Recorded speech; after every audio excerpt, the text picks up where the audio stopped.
and welcome to Home Farm. Today I'm going to be showing you how I made this autumnal fall wreath using things just foraged from our garden. So today I'm going to be using a bird's nest wreath. It's just a very simple basic wreath, kind of a twiggy wreath that you can get from any kind of wholesale floristry outlet or online. And typically when I'm using a wreath, I do not use a glue gun. I just tie everything in either with string or with wire. And I find that my things stay in place for months on end. And then it allows me to be able to dismantle the whole thing, remove any elements that I don't want anymore or I want to change up, and just change up the styles so that every time I have a different wreath, and it's nice and sustainable because I keep what I want to keep, and anything that I don't want to keep that's like a natural element. So any of these things that we forage from the garden, any leaves or twigs, just go on the compost heap, and anything I do want to keep for next season. So for example, if it's like a poppy pod or something like that where they're quite durable, they can last a few wreaths, so then I'll keep those in storage. So everything that we're going to be putting onto the wreath today is foraged from our garden. I typically will start to forage in around July when things are kind of coming into themselves, and sometimes it's completely experimental. Sometimes I just pick things that I've never picked before and I really don't know how they're going to dry, so in that case I'll only pick one or two as an experiment, dry it for a few weeks and see how it's drying, and then if I like it I'll go back and gather some more. And if it's something I've dried before previously in previous years and I know dries well, so for example, like some of these ones from the driveway, these are like little, they look like bells to me. They dry up really quickly and really easily. So in that case, I'll get a nice big bunch as soon as they're ready. I'll bring them in. My way of drying things, I've never had any success with techniques like, for example, putting things into a little bit of water and letting things slow dry. I've never really had good success with that. They've always kind of gone moldy on me. So I typically will just cut something into bunches, I'll hang it upside down and just leave it in somewhere that's away from the sun, so not in direct sunlight, and in a just normal room temperature room, and I'll just leave it for a couple of months. Or alternatively, if you don't have that kind of space and you really kind of need to be mindful of how much you're just kind of, maybe you don't want to have things hanging around your ceiling, so then in that case I'll actually make a little bouquet out of some foraged things, leaves, grasses, that kind of thing, and I'll actually put it into a vase and just leave it almost, you know, to enjoy as a decoration, a home decor. But though that's also another way of drying it, and it'll dry over, and then when you come into the autumn and winter you can pull them out of the vase and reuse them in your wreaths. One thing that I did purchase a couple of years ago was some mesh drying racks. I even know a couple of friends who just use laundry drying racks, you know, the ones that are kind of like mesh fabric that you can put like your woolens and silks on, and that works just as well. This is a really great one because it's a multi-stacker, and then I've got single ones up there, and I find that they're really useful for things like, especially for like things like pine cones where you've got a lot of them and you can't really bunch it up and hang it like you can with obviously this foliage here, the eucalyptus and things. So I think that they are quite reasonably priced, and I've just used mine an absolute ton, especially for herbs in the summer. I use it for my basil and my rosemary and things like that. So these are the foliage that we're going to use from the garden for this wreath. This is eucalyptus. This is from a young eucalyptus gunny tree, and that's why the leaves are more rounded. This is also from a eucalyptus gunny tree, but it's from a much older eucalyptus gunny tree. It's only about 5 years old. We've got a few seed pods on here, which is really lovely, and much longer leaves, and obviously a different color. So eucalyptus is one of those plants that the older it gets, the more the leaf structure changes and the color. And so it's really nice to be able to clip and have both of those.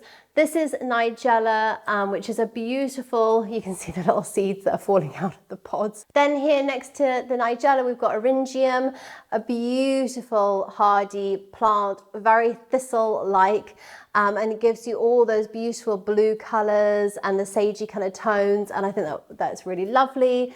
Then we've got, I think that this is Angelica, I'm not sure, but it basically is just something I've just foraged from the field as another wild flower. And then this is just a bunch where you can see I went out one day and just as I was walking, I was snipping away. So I've got some long grasses, we've got some different grasses here, we've got some Nigella, we've even got a lovely beautiful poppy seed head pod there, which is very beautiful.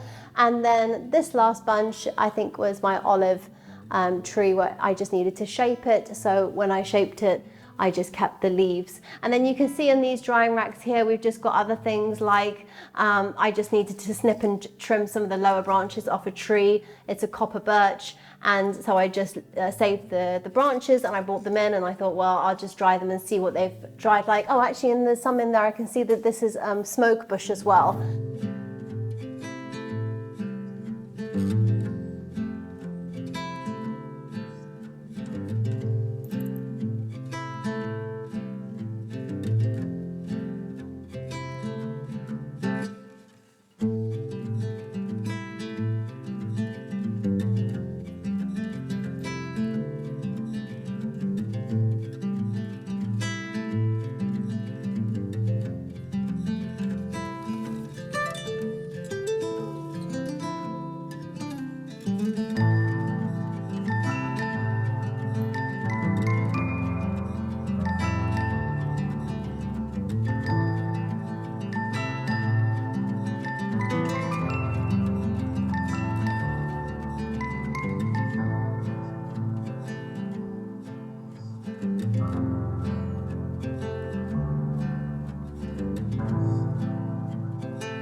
So we've got to the stage where I've basically got the bones on the wreath. And when I say bones, what I mean is kind of like my base. When I'm working with something that is foraged, you just kind of want to be really relaxed about it, because when you haven't actually gone out and purchased things that are, you know, for example, plastic foliage, which is really unnecessary and horrible on the environment, but those things are manufactured and they are, every single one is exactly the same, so you kind of know what you're working with. When you're dealing with things that have been foraged and natural, the beauty of it is that you really don't know what you're going to be doing with it, because it's everything, every piece is different. So you've just got to let it take on a life of its own and just go with the flow with it. What I tend to do is I basically start with my chunkier, heavier, stronger pieces, because that helps me give me almost like a frog. It gives me like a base to be able to poke in more delicate flowers later. So I basically go through and I see what I've got that's really chunky. In this case, it was the eucalyptus branches, it was the copper birch and the smoke bush. And I tied those on with a mixture of wire and twine. And the wire that I'm using is a black or a very dark silver, so it just kind of blends in with this and you can't see it. And I don't mind if I see my jute twine tied up in knots and tied onto branches. It's part of the rustic charm of seeing something that's been handmade. So I'm not trying to hide the fact that these things are actually attached to a wreath, because I just think that's kind of, when people come through the door, they can see that you've made it, and it makes it even more special. So in this case, I started with my eucalyptus branch. I basically you want to go through and just basically find a really nice big chunky branch or chunky something that really catches your attention and draws you in. Something that you really like and you know it's going to be dominant in your wreath, but not something that you want on the front, because you know that's going to be the back of your wreath. So I chose this bit of eucalyptus branch that came over, and it was so big and so dramatic that I immediately just felt really windswept by it. So I just kind of thought, okay, let's go with like a really windswept kind of feel. It goes with the autumnal kind of winds and all the leaves coming off the trees. So I put it that way and swept it over that way. I've kept even the branches sticking out here. I think that's which is really nice. It kind of draws the eye down.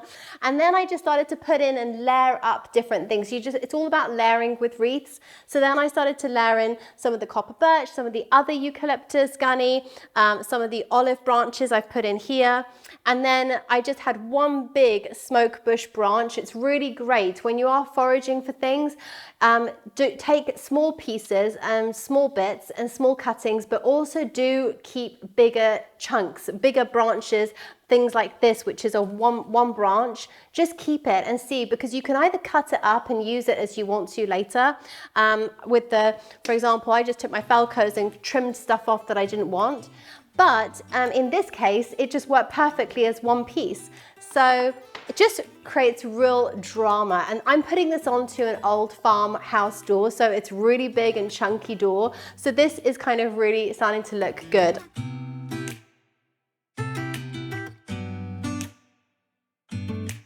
I think also just foraging from your garden and bringing things in to your space in the autumn and winter is a really nice reminder of what your garden produced for you that summer. And it's just a really nice way to appreciate that and celebrate that and look back on that summer and think, oh yeah, the nigellas really were beautiful in the garden this year, because in the autumn and winter we can start to forget what our garden has made for us. So I think it's a really nice way to do that. And when other people come to your home in the autumn and winter, to be able to show them and say, oh yeah, that all those things that were from our garden this year. And it gives people an idea of what you experienced in your garden. And if you don't have a garden, then just being able to go out to the countryside or near a woodland near you and forage there and be able to bring those items home and have that to appreciate in the winter is just a really nice way of celebrating our environment and just making our homes a little bit more natural and a little bit softer.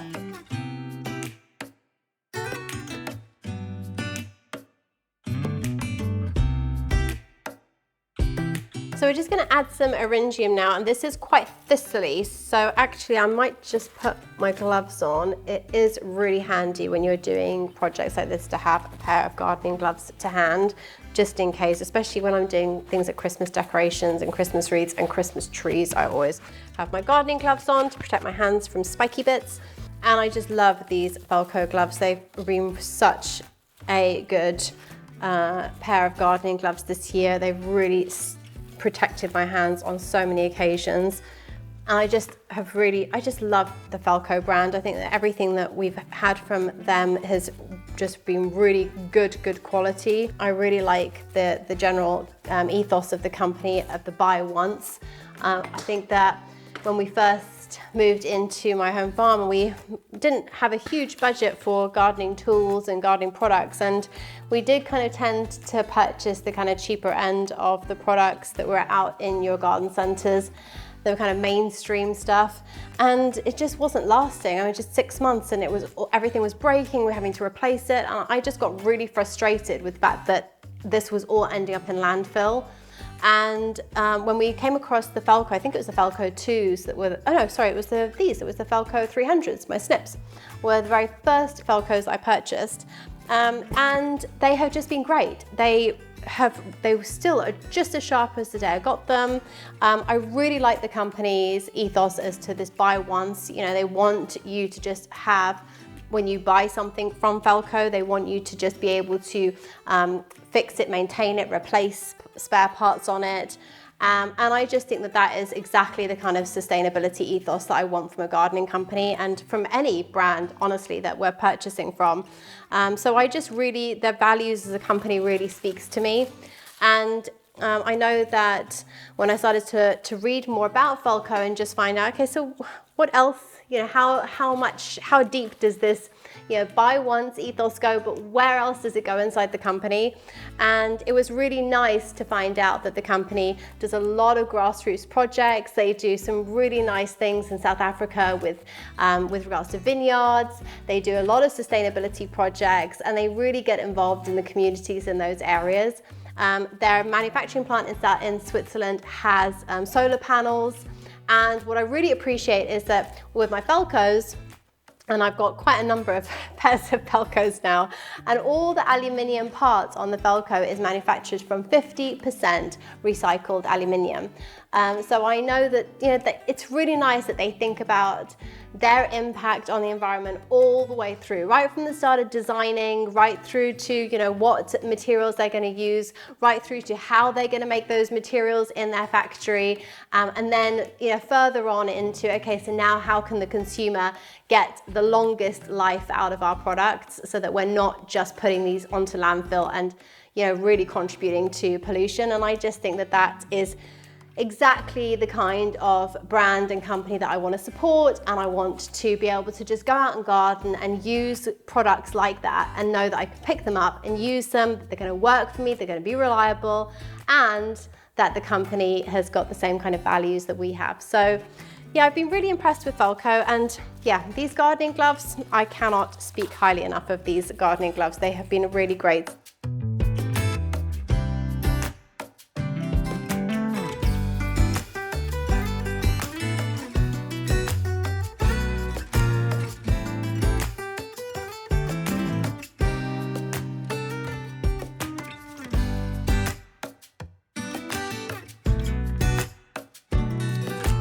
So I'm just going to keep tucking in bits of rhododendron. I've got to say that that is one of the benefits of using a wreath like this, that is the kind of twiggy bird's nest willow wreath, is that apart from them being natural and sustainable, is also the fact that you can almost just slide things in.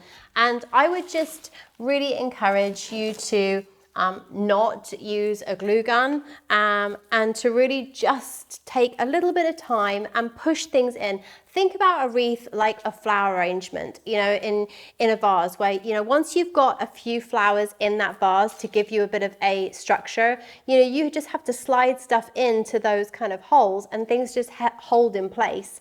And that's very, very similar with a wreath. I see a lot of people kind of using a lot of glue guns and glue and sticking stuff down, and it makes it really permanent and kind of wasteful, because then you can't really kind of adapt it and use it again. And I think that just sliding stuff in, it's just so much easier and cheaper because you're not buying the glue or the glue gun, and it does hold together.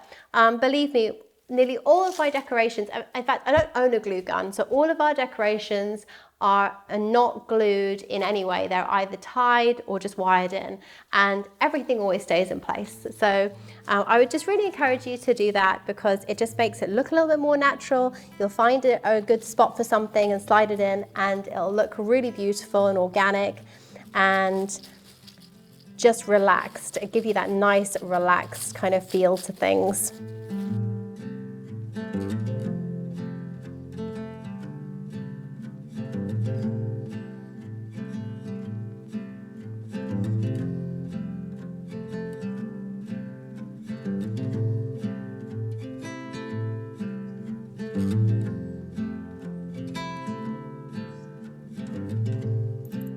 So I think that that's it. We're done. It's finished. It's absolutely gorgeous. I really hope it translates just as dramatically, and as, you know, it's really got that kind of windswept feel to it. And I hope that translates well through the video to you. It's really got so much texture, and it's really kind of coming out at all different angles, which I really like. It's not flat. It's really got that kind of depth to it.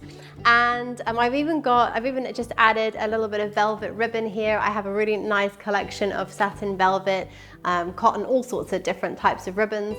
And it's another reason why I don't glue anything, because I just tie my ribbons on, and then when I finish the project, I'll just pull it off, untie it, wrap it up, and put it in my drawer and reuse it for something else. I really think it's just so gorgeous. I think we've used everything that we showed you. I've even stuck a few leaves in. Leaves from the garden are a great resource. I find that they are really, really beautiful, especially around, we've got some LED candle lights, and I tend to kind of scatter a lot of kind of the maple kind of golden leaves around those in the autumn. It really gives you a nice glow in the evenings, especially around pumpkins and things. So I've added a few leaves, got my smoke bush, got my eucalyptus, got my nigella. What else have we got? Oh, the eryngium. So we've got lots of different things, and it really is a really good representation of what our garden gave us this summer in the wild areas.